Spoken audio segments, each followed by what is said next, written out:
clase de hoy. Muy buenas tardes con todos. A ver, un ratito.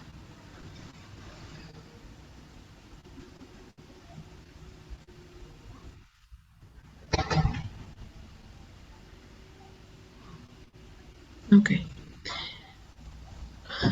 Vamos a comenzar con un tema muy importante. Tiene relación a lo que han estado viendo en el tema anterior, sobre todo lo que tiene que ver con espasticidad, ¿no? Esta clase tiene que ver con rehabilitación en lesiones centrales. Allá en el Instituto de Rehabilitación tenemos un sector específico que tiene que ver con funciones motoras, ¿no? Y hay una zona con todo lo que son pacientes de lesiones centrales.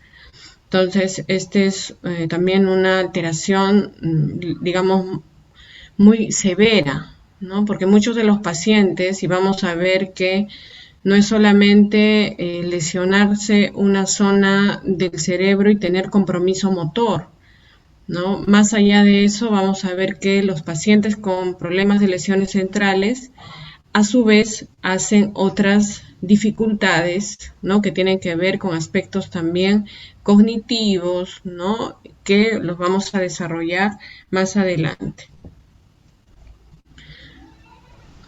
Vamos a tocar algunos aspectos, ¿no? Dentro de la agenda en relación a la problemática y algunas estadísticas de accidente cerebrovascular en el Perú, algunos criterios de diagnóstico, ¿no? Para las diferentes etapas de las lesiones centrales vasculares, cerebrovasculares, ¿no? Hablar algo del pronóstico funcional de seminario. Ustedes tienen la tarea de ver qué se hace, ¿no? En estas etapas, sobre todo la etapa aguda, ¿no? La etapa subaguda y crónica, como manejo de rehabilitación. ¿Y por qué es este encargo, ¿no? de estas etapas? Porque muchos de ustedes van a recibir pacientes, sobre todo en una etapa aguda. Entonces la idea es, está bien manejar el tema médico con medicamentos, ¿no? Pero también darle al paciente ciertas pautas importantes en esta etapa, ¿no? Y pueden tener pacientes también que van a estar en controles y también conocer, ¿no? Los manejos que debe tener un paciente con lesión central, ¿no? En el proceso, ¿no? De su rehabilitación. Vamos a hablar algo de afasia, ¿no? Y algunas bases del tratamiento también de afasia.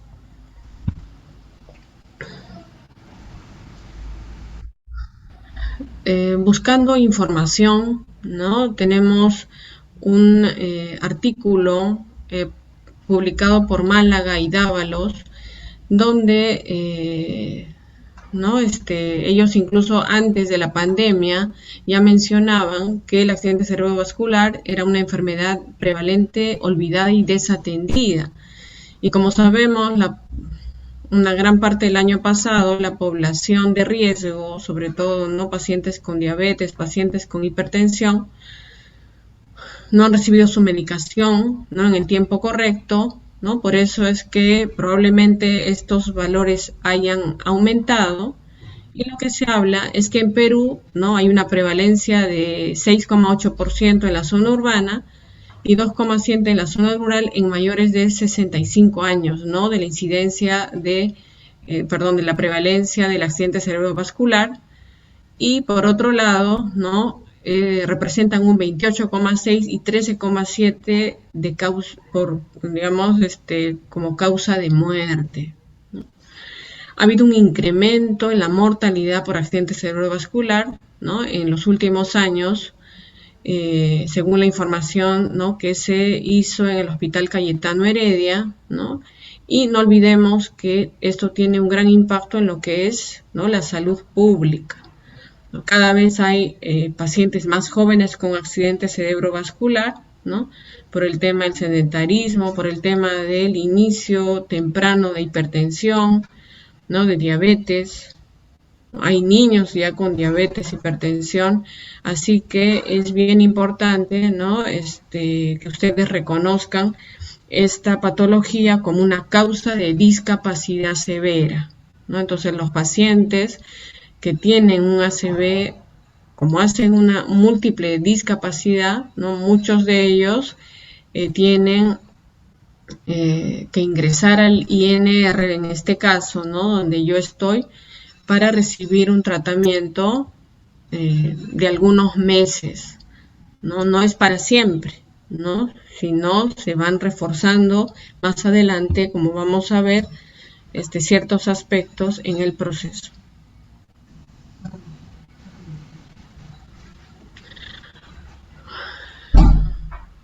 Otra, digamos, otra fuente de información, ¿no?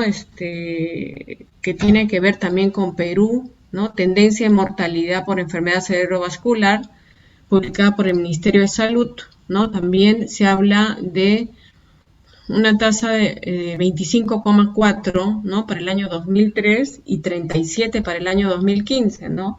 Igual se ha visto un aumento, ¿no? En la tasa de, digamos, de personas que han encontrado la muerte posterior a un accidente cerebrovascular, ¿no? Y lo que mencionábamos, ¿no? 2 estudios realizados en 2 hospitales de Lima también muestran, ¿no?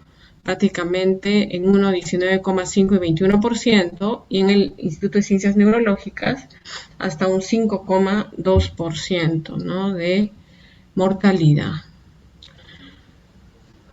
Ahora, hay un estudio interesante, ¿no? Que también se publica en, digamos, en el Acta Médica Peruana del año 2018, donde se habla de un estado actual y perspectivas en la investigación clínica sobre la enfermedad cerebrovascular en el Perú, ¿no? Y lo que ellos estaban haciendo es un estudio multinacional de casos y controles. Este estudio se llamaba Interstroke, ¿no? Donde no solamente participaba Perú, sino otros 32 países, ¿no?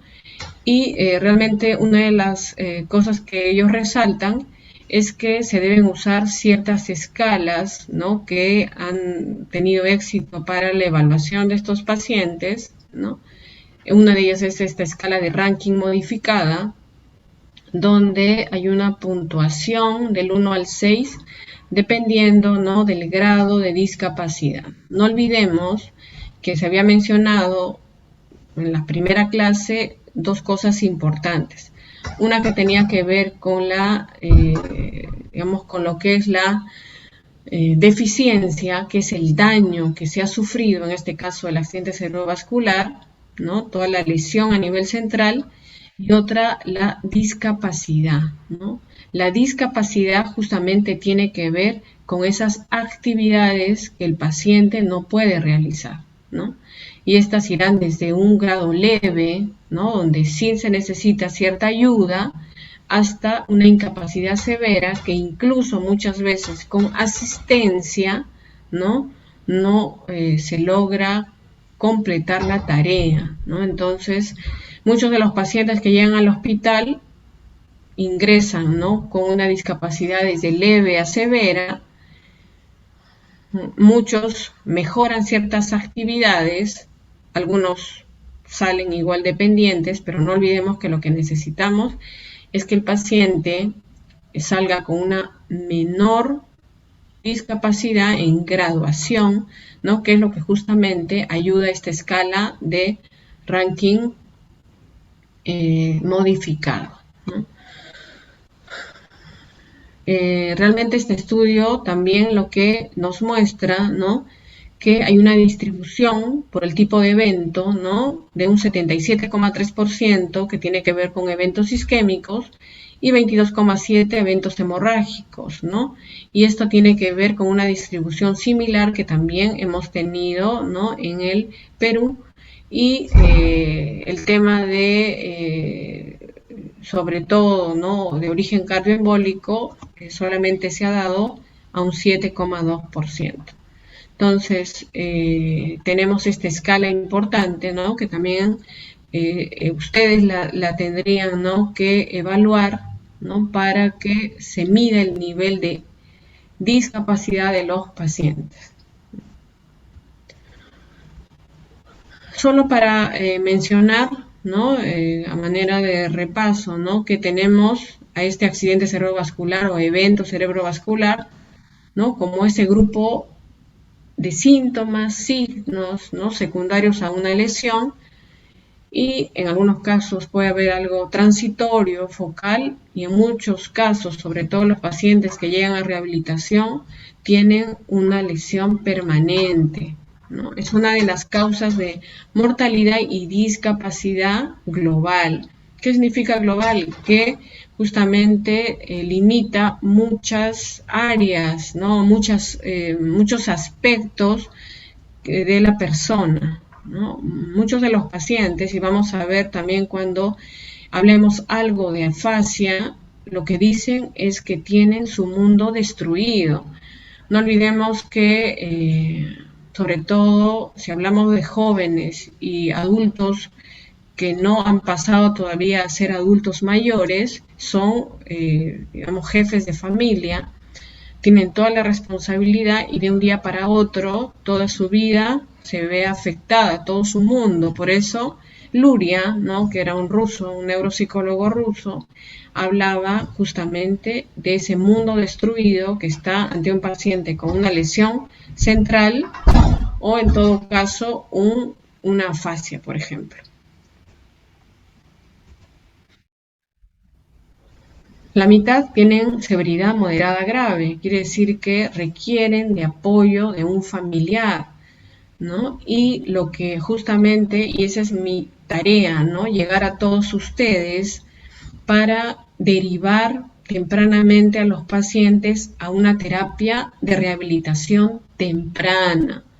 Porque muchos, ya cuando el paciente tiene un hombro afectado, tiene bastante espasticidad que no fue tratada, vamos a ver qué factores son de mal pronóstico justamente, ¿no?, en un paciente que ha tenido un accidente cerebrovascular,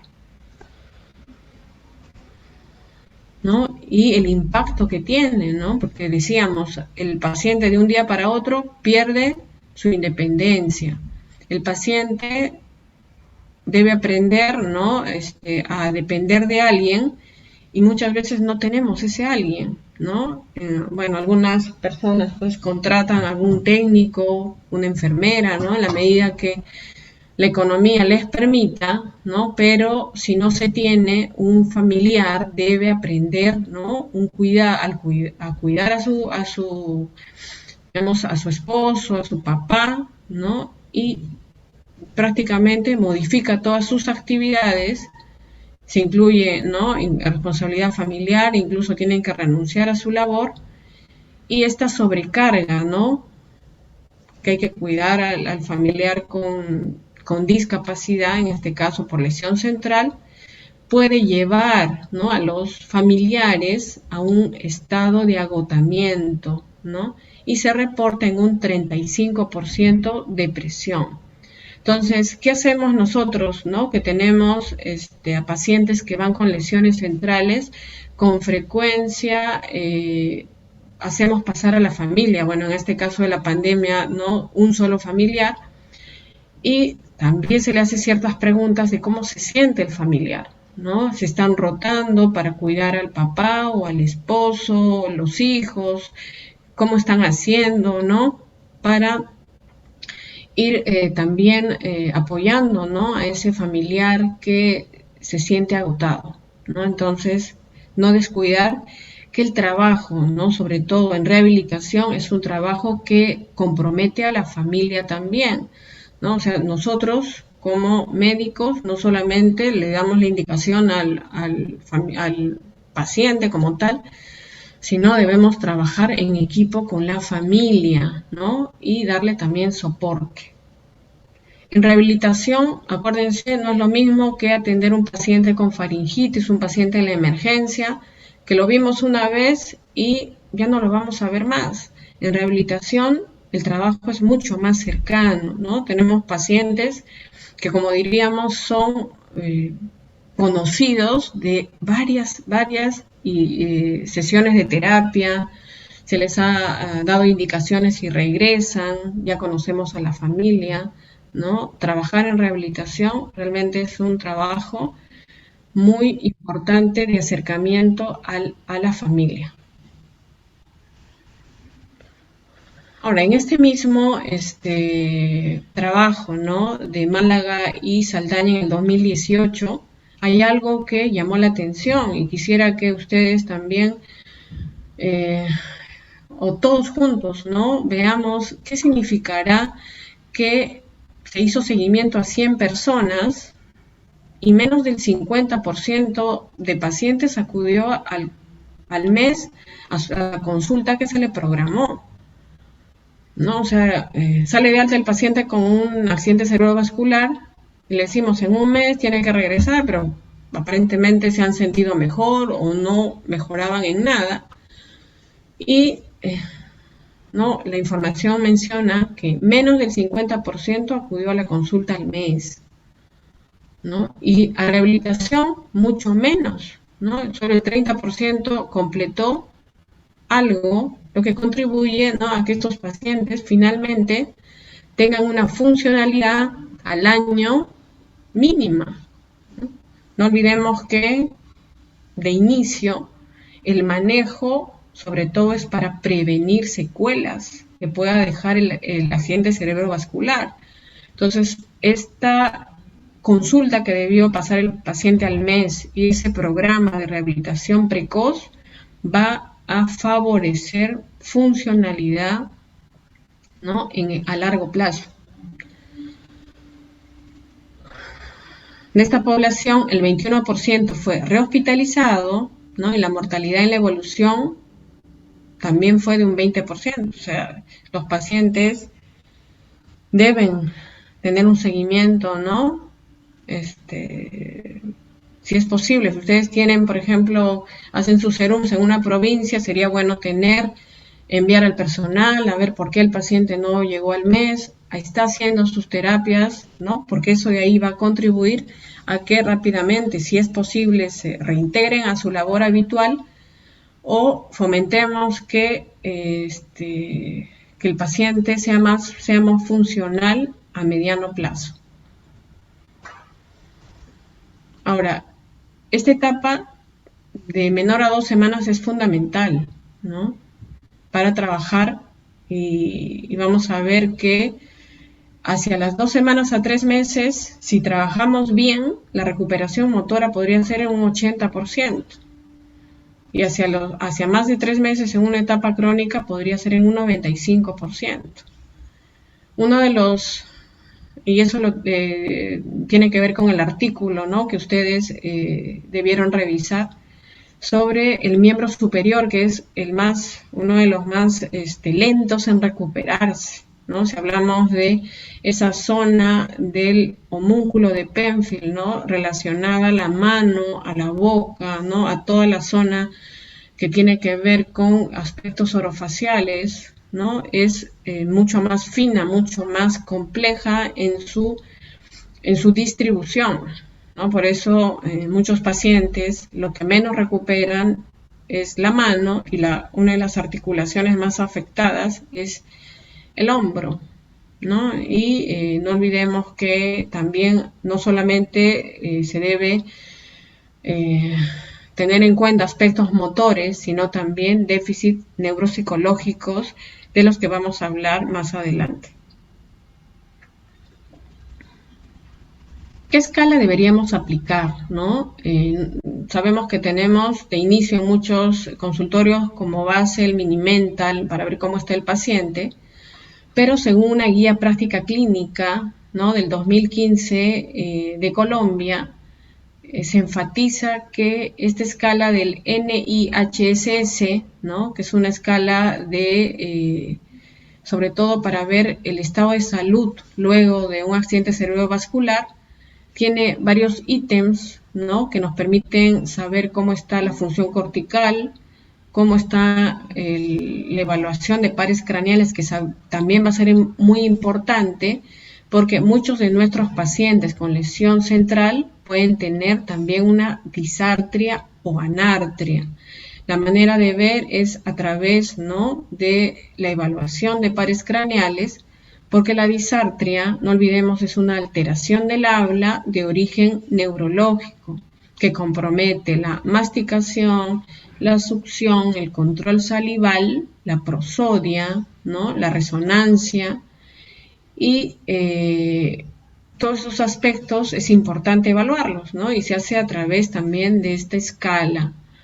La sensibilidad, ¿no?, también, no tanto superficial como profunda, que me va a dar una noción importante que cómo va a ir más adelante, incluso la propiocepción, ¿no?, aspectos de función motora, de coordinación, de lenguaje, ¿no?, y nos permite detectar rápidamente, ¿no?, y hacer una proyección de alguna, incluso desmejora neurológica que podría tener el paciente, ¿no?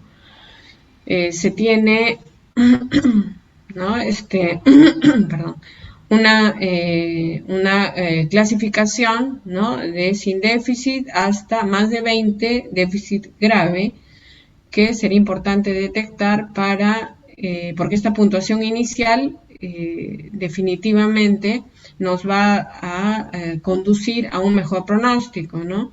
Si tiene menos de 7, corresponde a una excelente recuperación, y cada incremento en un punto empeora la evolución, ¿no? Entonces, fíjense cómo una escala, ¿no?, en la etapa aguda nos va a ir ya definiendo el pronóstico, ¿no? Entonces, en esos pacientes que tienen una puntuación muy alta, debemos estar atentos, ¿no?, a que comiencen rápidamente su proceso de rehabilitación para, decíamos, mejorar sobre todo la funcionalidad y evitar las secuelas.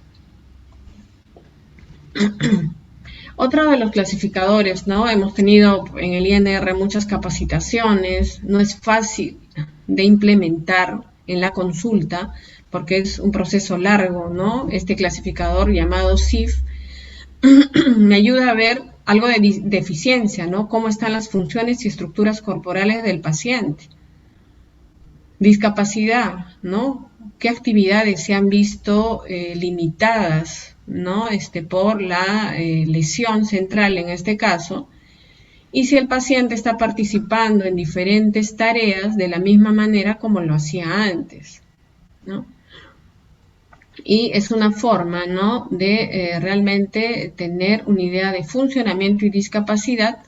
Y no olvidemos que debemos tener en cuenta que hay factores contextuales como ambientales y personales que también nos limitarían de alguna manera, ¿no?, la capacidad del paciente de incluirse en la sociedad, que es, digamos, el fin de la rehabilitación. No hay pacientes que dicen, pero ¿por qué me va a retirar de mis terapias si todavía me falta, ¿no? Entonces le decimos, ¿sabe qué, señor? Usted no es que va a venir a terapia sin fin, ¿no? Necesitamos que todo lo que le hemos enseñado ahora, en la siguiente cita, sin terapia, nos diga cómo le fue, ¿no? Le hemos enseñado a hacer marcha dentro de un determinado ambiente.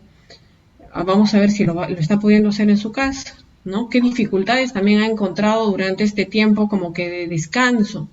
Y hay pacientes que valoran este tiempo de práctica, ¿no?, en casa, que les permite también ver las dificultades y las nuevas tareas que hay que hacer en la siguiente sesión o grupo de sesiones de terapia en general, física, ocupacional, ¿no?, y de lenguaje, orofacial e incluso de psicología, ¿no?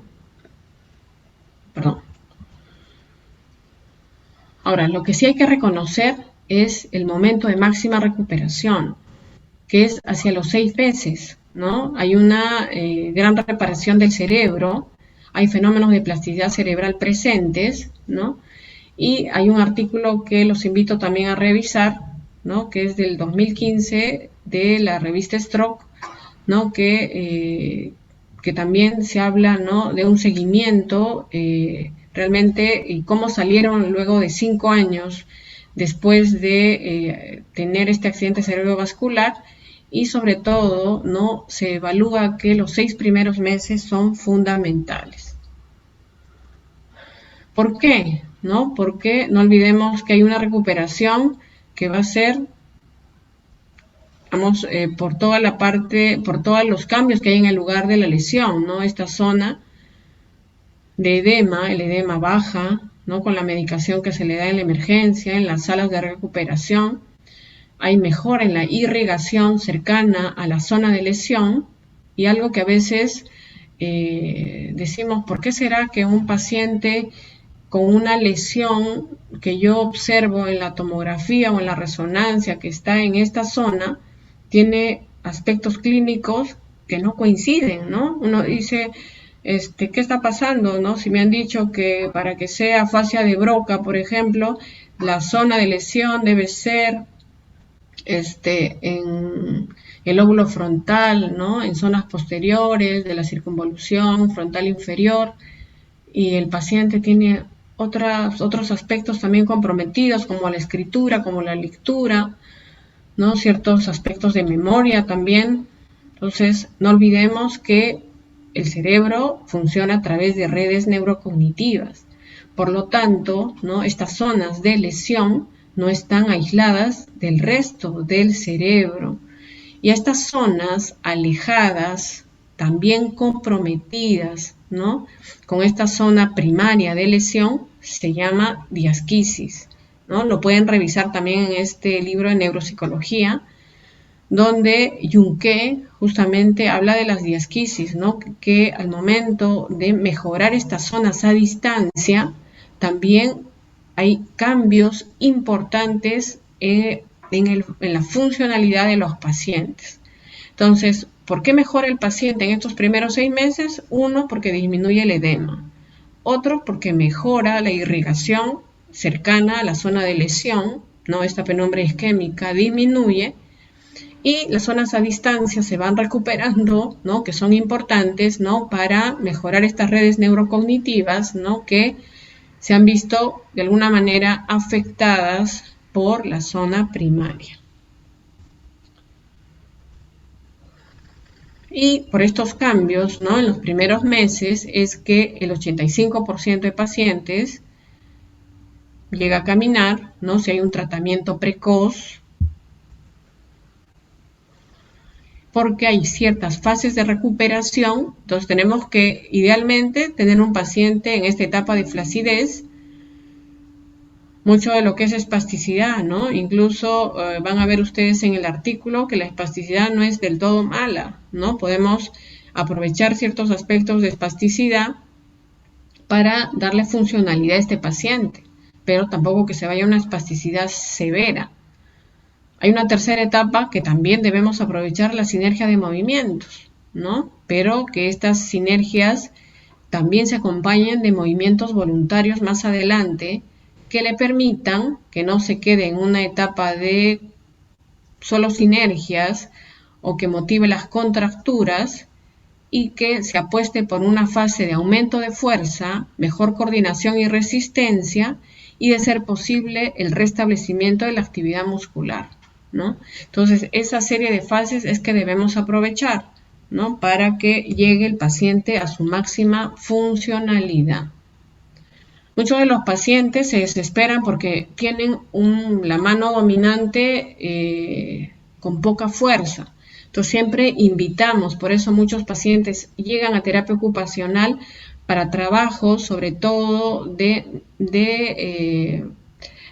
uso bimanual, ¿no? Lamentablemente, como mencionábamos, mucho de lo que son miembros superior no llega a recuperarse. Y este proceso inicial, ¿no?, de mejora bimanual apoya luego al paciente para que hagan muchas tareas con la mano no dominante, ¿no? Hacen escritura, llegan a comer con la mano no dominante, llegan a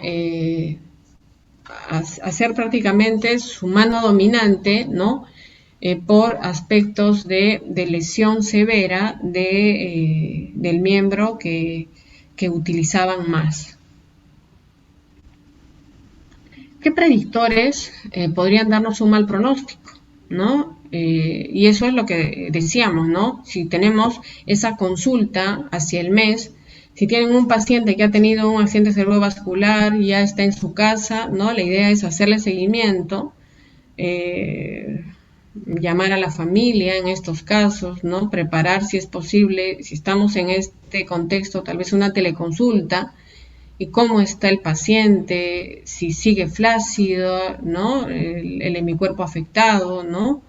Si hay una espasticidad severa, ¿no? En el caso, decíamos, eso también limita los movimientos. Hay un retraso en la aparición de reflejos, ¿no? Que tiene que ver con lo que es la flacidez.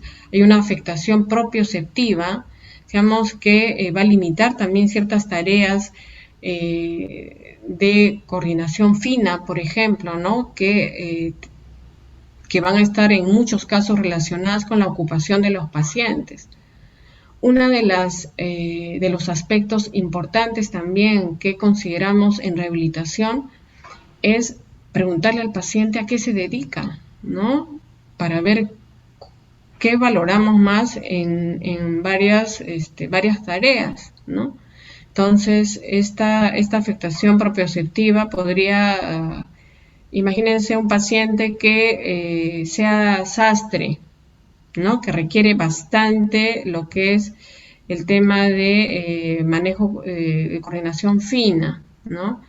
Tenemos varios pacientes que también se dedican a, digamos, al tema de empaquetar cosas que son pequeñas, pacientes que pueden hacer música, ¿no? Que requieren también una coordinación fina, ¿no? Y precisa, ¿no? De movimientos. Entonces, también debemos tener en cuenta, decíamos, la ocupación de los pacientes, ¿no? Y por otro lado, la poca sensibilidad táctil, ¿no? Entonces, evaluemos mucho de lo que, digamos, los pacientes nos dicen en esta etapa inicial, ¿no? Que va a ser de suma importancia para predecir el pronóstico.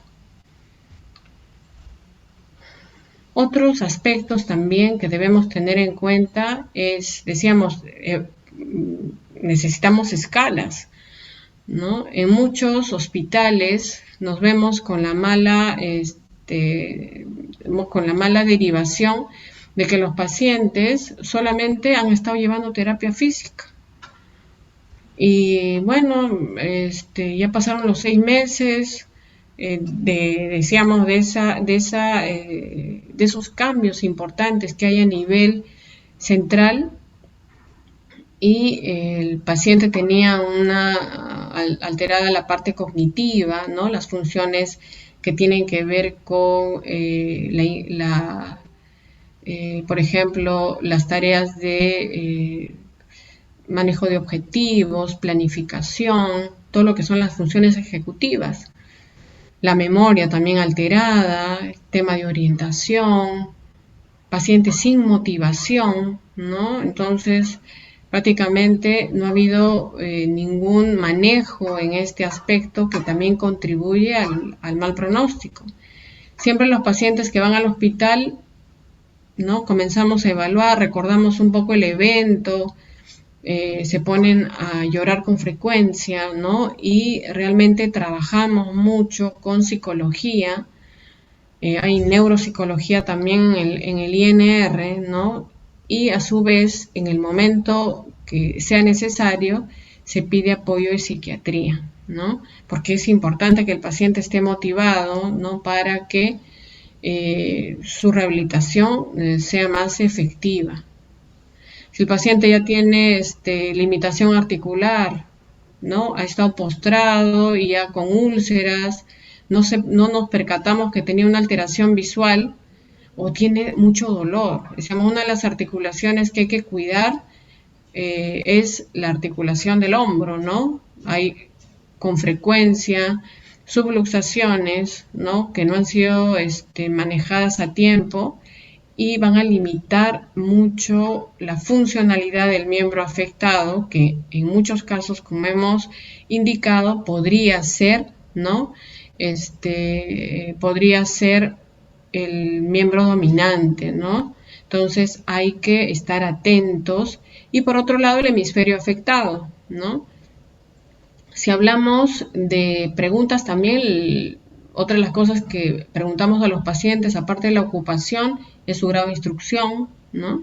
Por otro lado, le preguntamos la lateralidad, si es zurdo o diestro, y también preguntamos sobre los idiomas que habla, ¿no?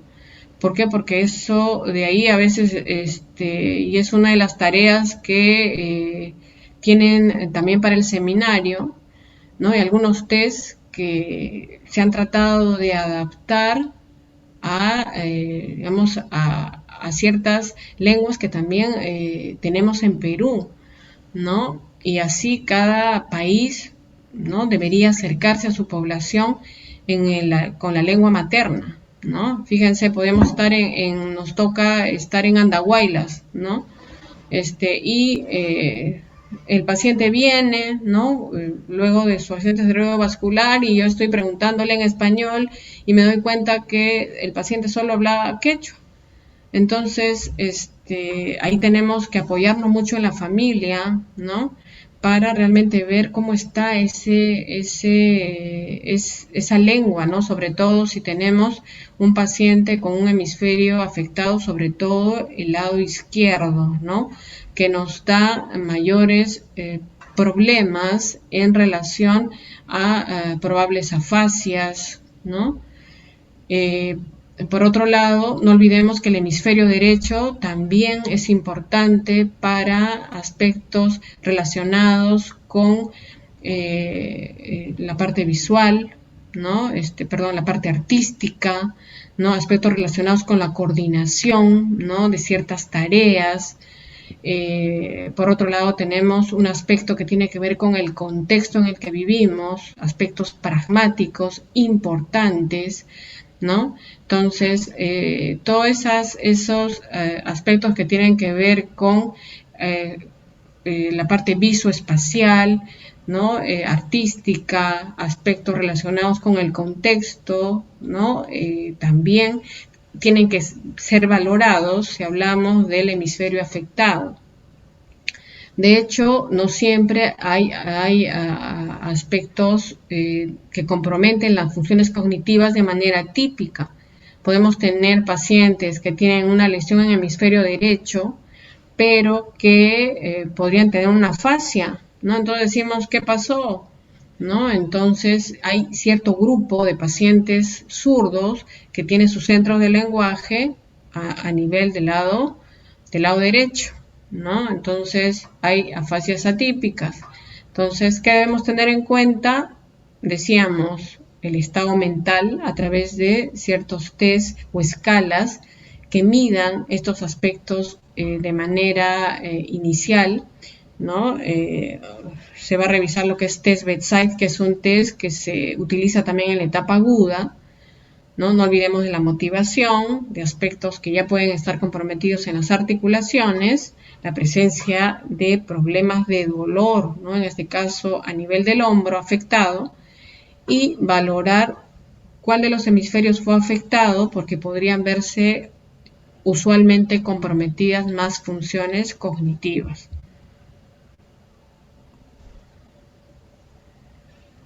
Uno de los pilares, ¿no? De lo que les mencionaba es la etapa aguda, ¿no? Hay que evaluar a través de escalas cómo está este paciente en grado de discapacidad, ¿no?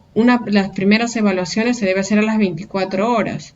El equipo de rehabilitación, si hablamos de hospitales grandes, siempre recibe interconsultas de las unidades de cuidados intensivos para hacer esa valoración inicial en las salas de cuidados intensivos, intermedios, en la medida que el paciente, esté estable, ¿no?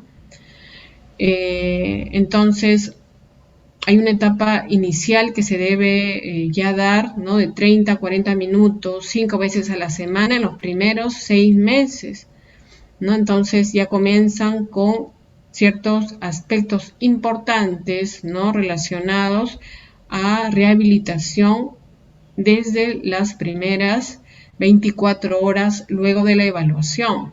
No es que la tarea sea movilizar, ¿no? Estar, exigiendo al paciente, ¿no? Movimientos activos, sino uno de los objetivos importantes es la parte postural, ¿no? Evitar el hombro hemipléjico, evitar que haya cierto alargamiento, ¿no? De ciertas también zonas, sobre todo, por ejemplo, en el hombro, se tiende mucho a la subluxación, ¿no? Por otro lado, fácilmente se hace el pie equino, ¿no? Entonces, la colocación, la movilización y el tratamiento postural tienen que ser oportunos, ¿no? Para evitar también úlceras, ¿no? Y alteraciones que puedan llevar, ¿no? A una atrofia, ¿no? En muchos casos, o contractura, ¿no? O rigidez, ¿no? Que podría acompañarse, por ejemplo, en un paciente también que está presentando problemas de Parkinson, y por A o B también se ha sumado a esto un accidente cerebrovascular. Entonces, las posturas correctas se deben mantener en las zonas, decíamos, hombro, ¿no? Importante el tema de los pies, cadera, ¿no? Zonas que van a requerir movilización frecuente, ¿no? Con un alineamiento del tronco y los miembros y pelvis. Esto ya lo han visto, ¿no? En el tema anterior, ¿no? Siempre tener, valorar el tono. No olvidemos que hemos hablado, ¿no? De la valoración de la flacidez y que no se vaya a la espasticidad severa tampoco el paciente. Por lo tanto, siempre importante desde la etapa aguda la evaluación de la Ashworth, ¿no? O de la escala de Ashworth también modificada. Y por otro lado, también se habló en la clase anterior, ¿no? De lo que es la escala de Tardieu, ¿no? Como una alternativa también a la escala de Ashworth para la evaluación de la hipertonía, pero no olvidemos que esta escala es interesante porque evalúa la reacción del músculo ante diferentes velocidades de estiramiento, ¿no? Y esta evaluación es como que más dinámica, ¿no? Entonces, tienen aquí otra escala también que les debería ser útil en la etapa, en las diferentes etapas, ¿no? De evaluación. Una escala que se utiliza mucho, ¿no? Es la escala de Brunstrom, ¿no? Es una escala que tiene ciertas fases que me van mostrando cómo va la evolución de los pacientes luego de un accidente cerebrovascular, ¿no? Y yo puedo decir, al otro profesional, ¿sabes qué? He evaluado a este paciente y está en fase 3, y yo decir, entonces tiene estas características. Y ahora lo he vuelto a evaluar después de la terapia y ya está en esta fase, ¿se dan cuenta? Entonces es una escala importante porque vamos monitorizando el impacto tanto de esta primera etapa, ¿no? De resolución a través de cambios en la zona de lesión, como de otras etapas, ¿no? Que van a ser sumamente importantes para la reaparición, ¿no? De actividad muscular, ¿no? Entonces, la primera etapa o fase tiene que ver con la hipotonía, ¿no? Se produce de forma inmediata, hay gran flacidez, ¿no? No hay movimiento voluntario. Ya para la segunda fase se habla de un comienzo de la recuperación, y acá es donde aparecen las sinergias básicas, ¿no? De que inicialmente, de todas maneras, todo es involuntario, hay movimientos de flexión y extensión en la extremidad afectada, ¿no? Y pueden haber cierta respuesta mínima voluntaria, ¿no? Y comienza a aparecer la hipertonía, ¿no? Para la fase 3 ya hay mayor control voluntario, ¿no? Ya estamos controlando algunas sinergias o algunos componentes de las mismas. Es una etapa bien importante, porque si no, se pierde el movimiento voluntario y el paciente se queda con esas sinergias que en muchos casos no le ayudan mucho y hacen que con mayor facilidad se presenten ciertas dificultades a nivel de articulaciones, ¿no? Las hemiplejías más severas se estancan en esta fase, ¿no? Y ya ahí quedó, se dan cuenta. Entonces lo que debemos promover es que el paciente pase de esta fase 3 a una fase 4, donde ya va a ser capaz de realizar más movimientos que no están dentro de los trayectos sinérgicos, y lo hace de manera progresiva, ¿no? Y es una etapa donde ya no hay una hipertonía tan marcada, y lo va llevando a una mejor capacidad de movimiento. La fase 5, el paciente ya va aprendiendo más combinaciones de movimientos, sobre todo más finos. Las sinergias se van perdiendo y hay un incremento en la capacidad de movimiento. Y la fase 6, ¿no? Y es una fase donde ya hay muchos movimientos articulares, la coordinación prácticamente está cercana a la normalidad. Entonces decíamos, es importante hacer esta evaluación funcional de tal manera que podamos promover en todo el equipo, ¿no?, en qué fase está nuestro paciente, ¿no?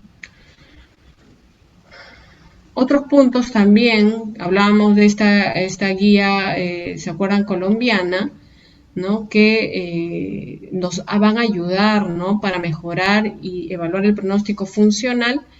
Es que como parte, ¿no?, del grupo de profesionales que vemos pacientes en una etapa aguda, por ejemplo, debemos entrenar a la familia con técnicas de alimentación segura, ¿no? Y no olvidemos que muchos de los pacientes al final se complican con neumonías aspirativas que finalmente van a limitar y en muchos casos van a complicar, ¿no? Incluso pueden hacer que el paciente regrese al hospital, ¿no? Y por otro lado, que el paciente tenga una comunicación eficaz.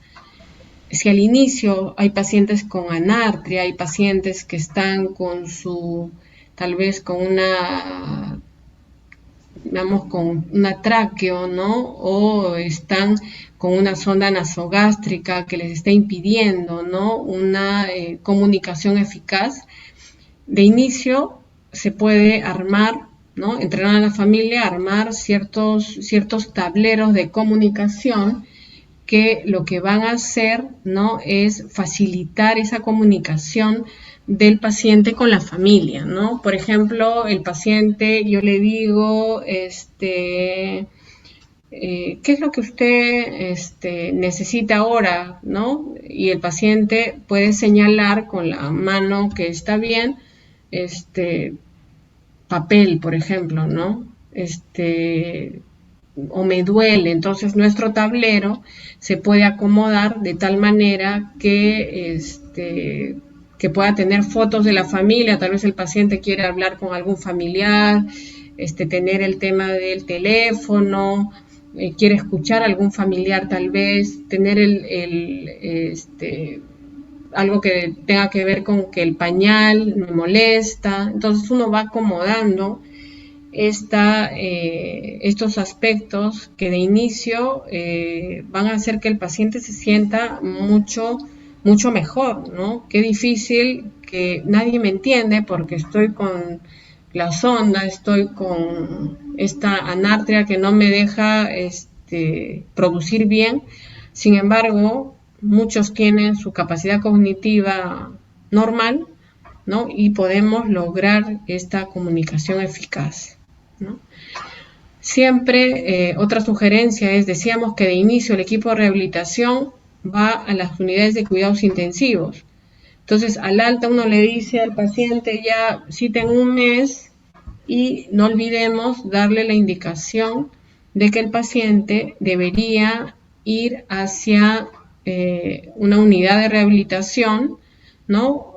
Durante esta fase aguda, ¿no? Para detectar ciertos problemas de deglución, masticación, presencia de disartria y decíamos también problemas de comunicación. Entonces, ese paciente que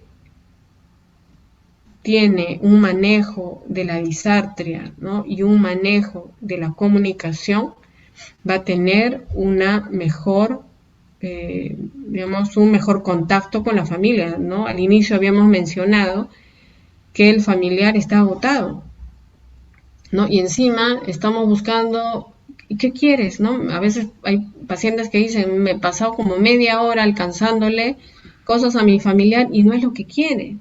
Entonces, encima que estoy agotado, ya no sé qué hacer. Entonces, fíjense en esos pacientes, sobre todo, que entienden muy bien, o el paciente, ¿no? O tienen una fascia con menor compromiso de ciertos aspectos comprensivos.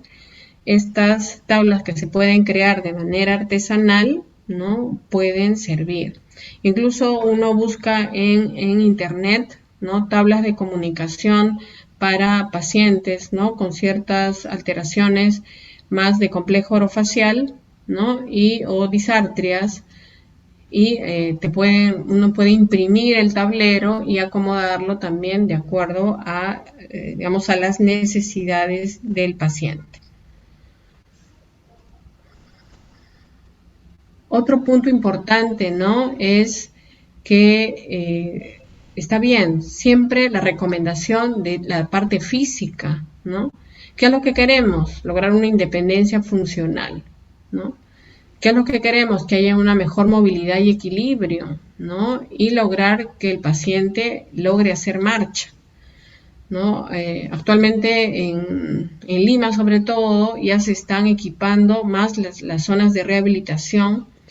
Hay equipamiento, ¿no? Donde el paciente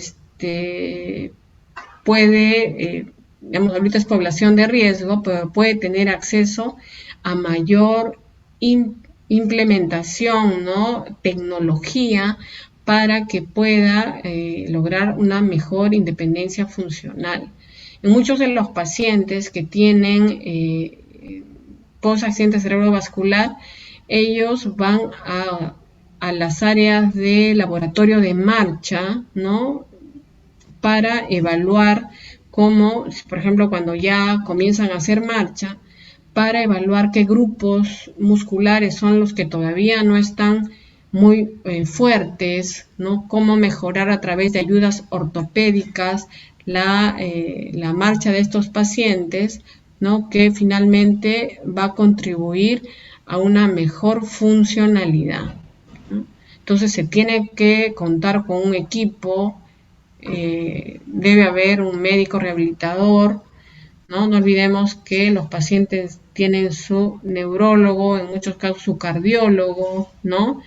De cabecera, tiene la enfermera, ¿no? Que está en la zona, sobre todo de cuidados intermedios, intensivos, que también es parte del equipo, ¿no? Porque ellos, junto con los técnicos de enfermería, hay que orientarlos mucho en las tareas, ¿no? Decíamos, de la parte postural, incluso de la parte comunicación y deglución, ¿no? Está el terapeuta físico, terapeuta ocupacional, ¿no? Decíamos, sobre todo para ver cuánto está aportando, ¿no? El paciente en temas bimanuales, y también la limitación en las actividades de vida diaria, ¿no? Dándole al paciente ciertas tareas para un inicio precoz también hay pacientes que pueden escribir, ¿no? Pero tienen el tema de que están con la mano no dominante, entonces ahí entra a tallar también el terapeuta ocupacional, dándole tareas para mejorar funcionalidad de la pinza y la mano dominante, y mientras tanto, ¿no? Se va haciendo también ciertas tareas de escritura, ¿no? Con la mano no dominante. El terapeuta del lenguaje, ver el tema de complejo orofacial, ¿no? De inicio. Si hacemos una buena evaluación, si hay una fascia, comenzar, ¿no?, con ciertas tareas que tienen que ver con componentes del lenguaje. Psicología, ¿no? Decíamos la motivación fundamental. Si tenemos un paciente que no lo atendemos a tiempo y se va a la depresión, entonces tampoco va a haber un buen pronóstico funcional. Y en nuestro país, ¿no?, tenemos el rol de los trabajadores sociales para justamente ubicar a esos pacientes, ver por qué no los llevaron, qué dificultades hay en la familia, qué seguros tienen, para ver cómo se puede hacer el apoyo, no solamente a nivel de pacientes, sino de toda la familia. Orientar sobre estos pacientes que tienen estas limitaciones, en este caso pueden ser moderadas a severas, deben contar con su certificado de discapacidad, ¿no? Decíamos, los certificados no son eternos, ¿no? Pueden haber cambios de acuerdo a la evolución del paciente, pero debemos también contar con el trabajo de todo un equipo. Yo tenía un paciente, ¿no?, que luego de una lesión central mejoró mucho la parte física, pero era un asesor de la Contraloría, y él lo que tenía que hacer es evaluar los expedientes de la Contraloría, y cuando uno conversaba con él no había ninguna dificultad, pero ¿qué pasó? Que cuando fue realmente a hacer su labor habitual no podía, ¿no?, evaluar un expediente de la Contraloría.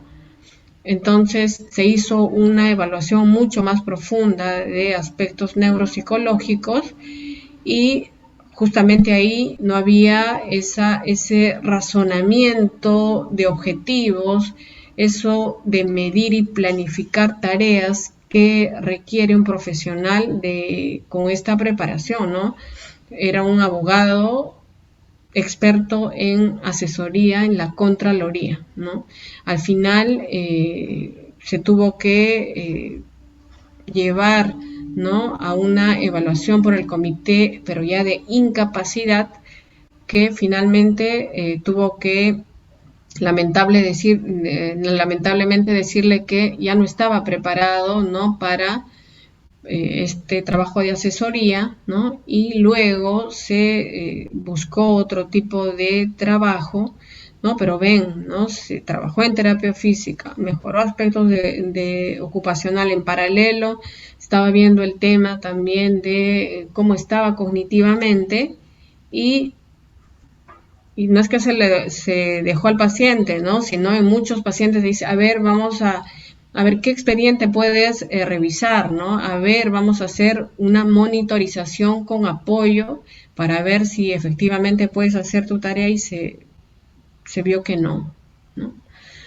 Recuerdo también otro joven, ¿no?, que justamente por la avenida La Molina fue atropellado por uno de los metropolitanos, y era un ingeniero industrial, ¿no? Él también planificaba tareas en la empresa, y mejoró también mucho la parte física, ¿no?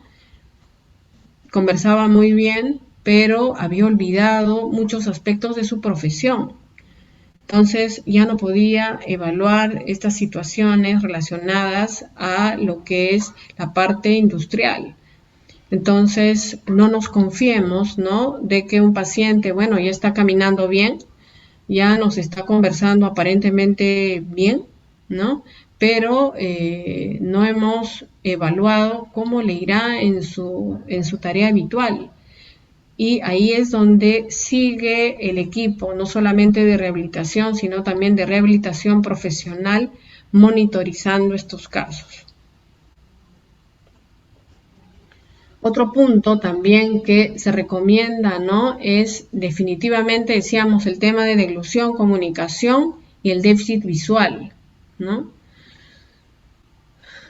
para incentivar la funcionalidad, ¿no? Entonces, el paciente debería ser dado de alta, ¿no?, viendo si hay un tema de mianopsia, cómo está, ¿no?, la visión en todos los cuadrantes, ha quedado con ciertas limitaciones a nivel visual que podrían estar sumadas a cierta heminegligencia, ¿no?, que también de alguna manera interferirían con la parte de pronóstico funcional en estos casos. Otros puntos de recomendación, decíamos, de evaluación de pares craneales, ¿no?, y un test, en este caso podría ser un test para la evaluación de la fascia, ¿no? Si hablamos de pares craneales, de inicio hablábamos de la disartria, y los pares que deben evaluarse para ver alteraciones del habla tienen que ser el par número 5, ¿no? Sobre todo para ver el tema de masticación, ¿no?, por la inervación de músculos pterigoideos y el mismo músculo macetero. También importante la evaluación del par número 7 para ver todo lo que es la parte facial, ¿no?, que también tiene que ver con ciertos movimientos a nivel orofacial. Tenemos el par número 9, ¿no?, y el 10, importantes para el tema de deglución, ¿no?, y fonación, ¿no?, para lo que es voz, no tanto el glosofaringeo como el nervio vago, tienen que ver con estos aspectos importantes. Y el par número 12, ¿no?, importante para toda la evaluación de la lengua, ¿no?, y sus movimientos. Entonces, de manera rápida hay que ver cómo están, ¿no?, estos pares para una evaluación precoz. Y decíamos, ¿no?, lo de la parte visual que debemos estar atentos, ¿no? Ahora, tenemos también otro test, que es el test bedside, que ustedes lo van a tocar, ¿no?, dentro de lo que es su seminario, ¿no? Es un test interesante, ¿no?, sobre todo porque espero que hayan buscado información de una adaptación que se hizo en varios hospitales de Lima, ¿no?, e incluso este test bedside tiene una adaptación al quechua, ¿no?, que al quechua ayacuchano. Hay muchos tipos de quechua, pero va a permitir, ¿no?, que pacientes quechua hablantes puedan ser evaluados. Ciertas recomendaciones, ¿no? No olvidemos el manejo postural, ¿no?, en pacientes que están todavía en su cama hospitalaria, ¿no? Tienen que haber 3-4 fases de modificación postural de las zonas comprometidas, ¿no?, cuidando siempre el hombro, ¿no?, teniendo la flexión de codo, cómo está esa pronación del antebrazo, y cuidando mucho, ¿no?, cómo está la postura de cadera y rodilla, ¿no?, en flexión, y los cambios que se deben dar cada 3-4 horas, ¿no? Ojalá en los hospitales hubiera este tema de las camas clínicas, ¿no?, pero en la medida que pueda haber estos cambios de postura, decíamos, complicaciones, el hombro, ¿no?, por esta inadecuada postura, ¿no?, la mano que comienza a ir a la flexión, ¿no?, que va a impedir tareas bimanuales cuando ya se gane movimiento, y los cambios que podrían darse a nivel de cadera, que finalmente, o del pie, si se hace un equino, para cuando el paciente tenga que hacer bipedestación o marcha. Las movilizaciones pasivas que se tienen que hacer de inicio, ¿no?, es una tarea del fisioterapeuta, ¿no?, de tal manera que el paciente, a través de ese contacto, ¿no?, y los movimientos, vaya reconociendo mejor el brazo afectado, mejora la parte sensorial por retroalimentación a través del contacto. No olvidemos que todo tiene que ver también con el control visual, ¿no? Que se debe pedir que el paciente esté atento, ¿no? a estas tareas que se hacen. Y decíamos mejorar la propiocepción, ¿no? Que es otra tarea vital en cuando lo único que se puede hacer son movilizaciones pasivas como prevención. Ya cuando el paciente, ¿no? llega a hacer ciertos movimientos o puede apoyar más, se busca ya la forma activa de movilización, ¿no? A través de amasar el otro miembro, alargarlo, ¿no? Golpetearlo. Decíamos, toda esa información que le demos al hombro o al brazo afectado o a la extremidad inferior afectada va a ser importante, ¿no? Para la recuperación de la funcionalidad. Si mantenemos, ¿no? todas nuestras articulaciones sin contracturas, ¿no? sin dolor, sin úlceras, entonces en la medida que haya una mejor componente activo, vamos a lograr un mejor control de tronco, bipedestación y luego el desarrollo de una marcha desde paralelas, bastón, rampas, ¿no? Y si es posible una marcha independiente, ¿no? La idea es evitar secuelas y el pase a una fase crónica, ¿no? Incluso se puede alterar el lado no hemipléjico, como no le enseñé a mi paciente a usar bien su lado afectado, no mejoró funcionalidad, ya comienza a sentir dolor en el otro brazo, tanto usarlo, la otra rodilla comienza a fastidiar. Entonces no hemos dado la orientación correcta, ¿no? Muchos pacientes han estado sentados mucho tiempo, se crea dependencia, ¿no? Le alcanzo todo, ¿no? No te preocupes, ¿no? Yo te voy a dar de comer teniendo una extremidad y la otra que ya puede también aprovechar para crear independencia, dar ciertas tareas, ¿no? Incluso a los pacientes, por ejemplo, les decimos, su mamá qué hacía, ¿no? Muchos dicen, mi mamá, lo que hacía es ama de casa, entonces cocinaba, sí. Entonces hoy día le van a preguntar a su mamá, la receta del, por ejemplo, el arroz con pollo. Entonces, a ver, mamá, ¿qué vamos a comprar porque hoy día vamos a cocinar arroz con pollo? Entonces, la mamá comienza a recordar, ya, vas a comprar tal cosa, ¿no? Y luego se le puede dar una tarea básica, a ver, mamá, vamos a sacar una cuenta de lo que hemos gastado, a ver, mamá, ¿me ayudas por favor a pelar las alverjitas, ¿no? En la medida que le demos ciertas tareas, ¿no? El paciente requiere eso, que no lo dejemos en su cuarto como en cuarentena total todo el tiempo, ¿no? Incluso, claro, en este tiempo es más complicado, pero si todos estamos protegiendo a nuestro familiar, ¿no? Con las mascarillas y lo hacemos participar de alguna manera, ¿no? Podemos tener un paciente más involucrado en ciertos aspectos.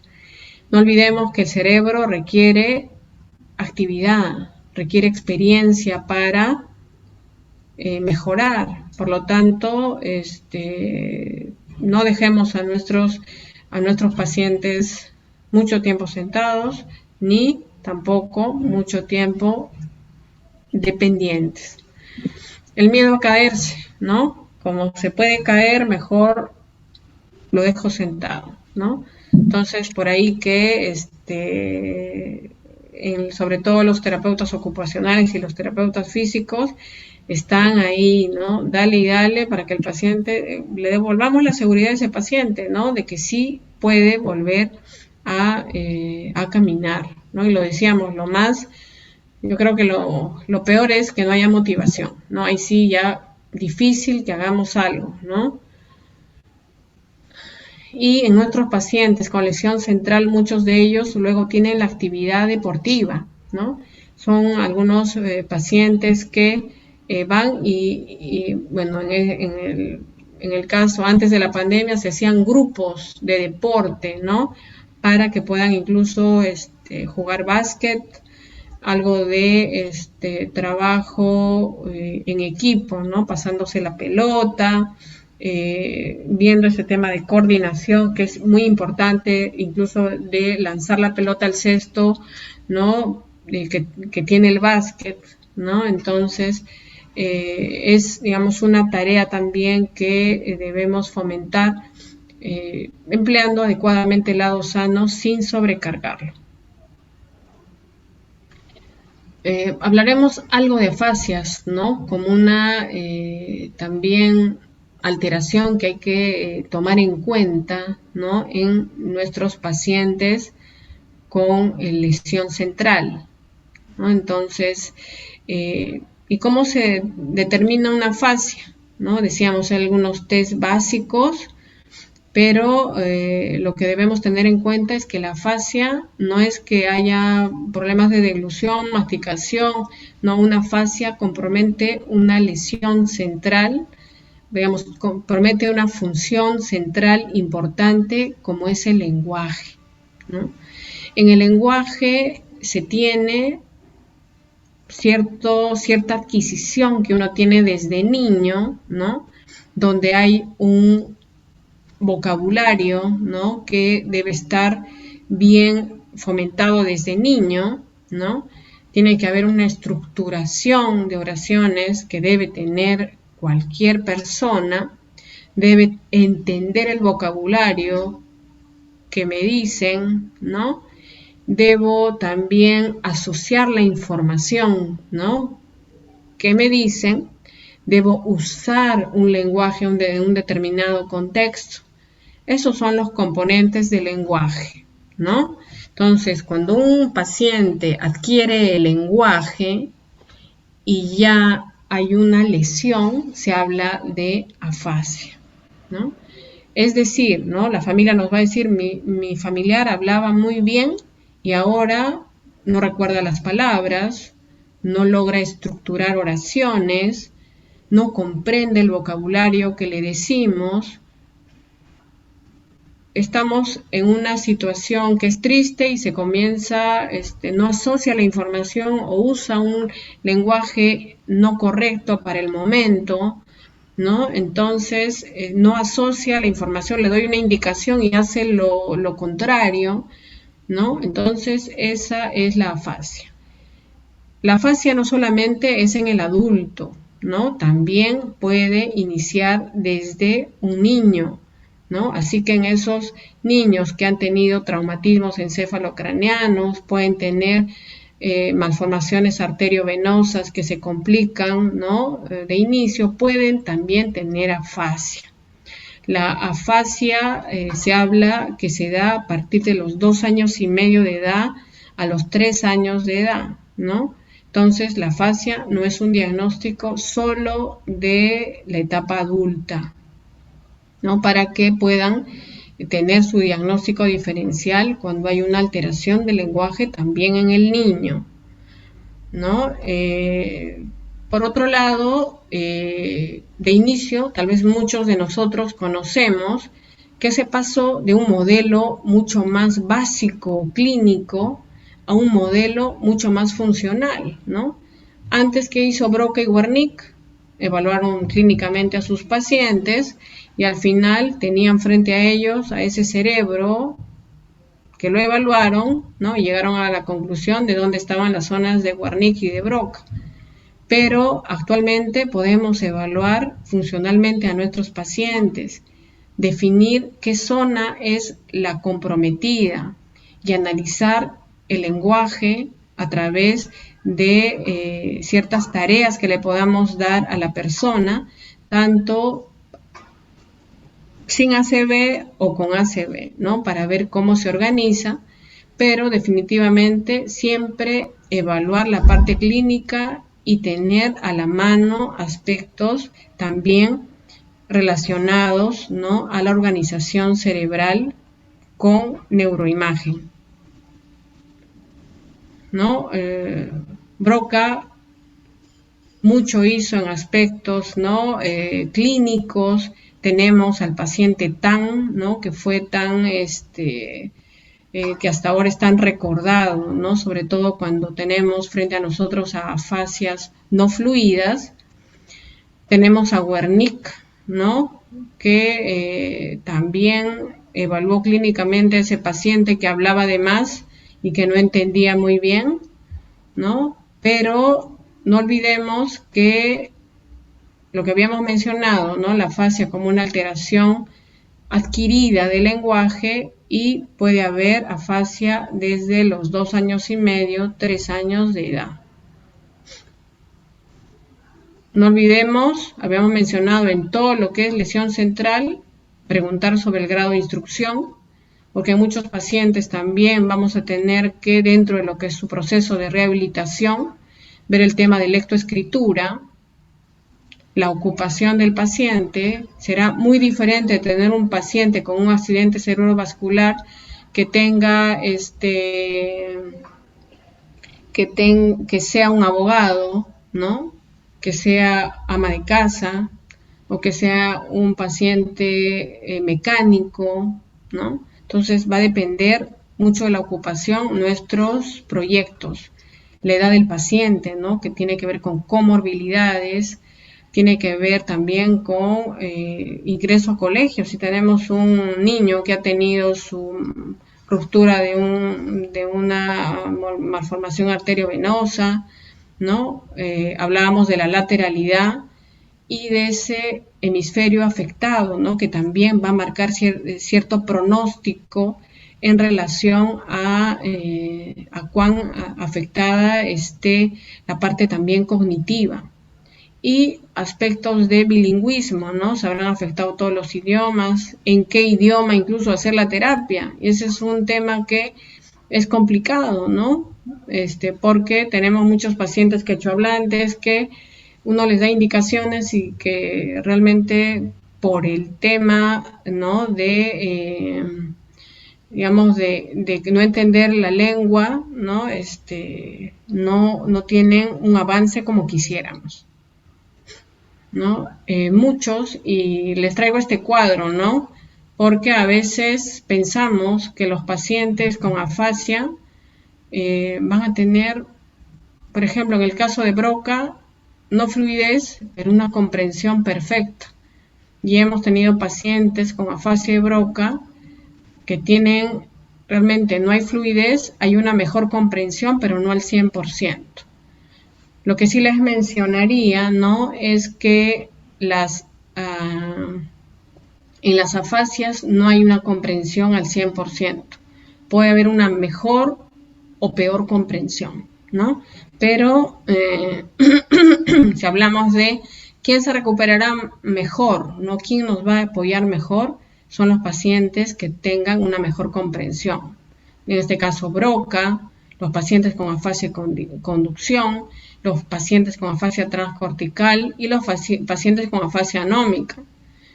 Los pacientes con peor pronóstico, ¿no?, porque no nos van a entender, bueno, los globales, Wernicke, los pacientes con transcortical, pacientes con afasia transcortical sensorial y mixta, más difícil es su evolución, ¿no?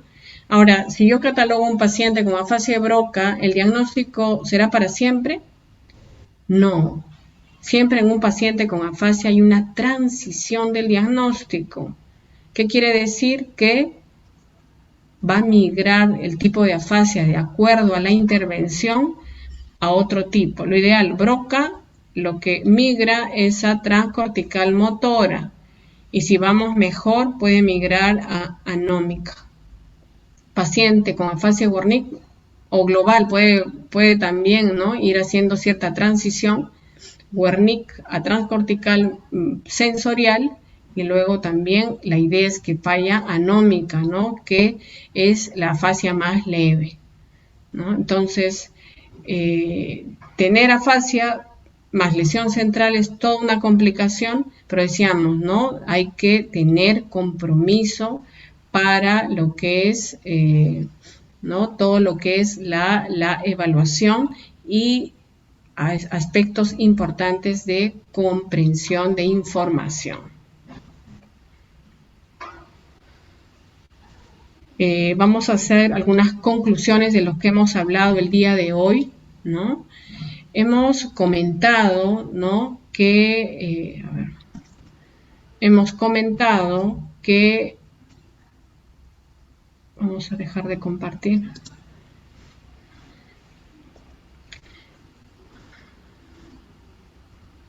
Me alegra que muchos de ustedes estén conectados, ¿no? Yo veía 240 y tantos, pero bueno, algunos ya no están o están, la mayoría está, ¿no? Digamos, la tarea más importante es el diagnóstico precoz y decíamos la intervención adecuada en esta etapa aguda en diferentes aspectos físicos, aspectos profesionales, aspectos cognitivos, aspectos sensoriales, ¿no? Que le van a dar a este paciente eso que queremos como meta en lo que es rehabilitación, ¿no? Que es este manejo precoz con la meta de una funcionalidad que llegue a esas escalas que decíamos de Brundtland, ¿no? Hacia la escala 6, donde el paciente recupere función y a su vez en paralelo también recupere muchos aspectos cognitivos, ¿no? Entonces, lo ideal realmente es tener este compromiso de todo el equipo y parte del equipo lo van a ser ustedes, como en algún momento médicos de un primer nivel de atención, ¿no? Que van a tener en sus manos a ese paciente, a su familia, van a tener en sus manos esa derivación inicial, van a tener en sus manos ese seguimiento estrecho a la familia y al paciente, ¿no? Y van a ustedes también en algún momento decir, estas son las secuelas que han quedado y decir qué fue lo que pasó, ¿no? Dónde cometimos los errores y esperemos que los errores cada vez sean, ¿no? Esos errores mínimos, ¿no? Que nos permitan lograr tener pacientes con lesión central o pacientes post-ACV con menor tasa de mortalidad, ¿no? Yo creo que mucho va a depender de este seguimiento cercano que hagamos. Por otro lado, valorar de inicio, ¿no? Esta capacidad de evaluar al paciente, ¿no? En su lengua materna, ¿no? Tener test cortos para ver si el paciente tiene posibilidad de afasia o no, que me va a hacer también llamar la atención a la familia y decir, señora, no es suficiente que su familiar haga terapia física, ¿no? También sumemos a eso algo de comunicación a través de los tableros que decíamos, derivarlo rápidamente a una terapia de lenguaje, ¿no? Ver el tema de deglución, masticación, que también es otro aspecto importante, ¿no? No solamente de trofismo del paciente o de nutrición del paciente, sino también, ¿no? Aspectos relacionados a su valoración como un ser íntegro, ¿no? Donde no solamente son aspectos motores, sino aspectos cognitivos a valorar. No, eso es lo que tenía para darles el día de hoy. No sé si tendrán, no, yo creo que ya en sus respectivos, con sus respectivos grupos van a tener la posibilidad de ampliar, ¿no? La información. Espero que les haya ayudado, ¿no? Lo mencionado el día de hoy, ¿no? Y que valoren, ¿no? Y siempre tengan en cuenta el importante rol que jugamos todos para lograr una mejor funcionalidad en nuestros pacientes con lesión central. Muchas gracias por su atención. Gracias, doctora. Gracias a Gracias, doctora. todos y el siguiente Gracias, lunes doctora. igual ahí estamos todos, Gracias, todos doctora. juntos. Gracias, Gracias a Doc. todos.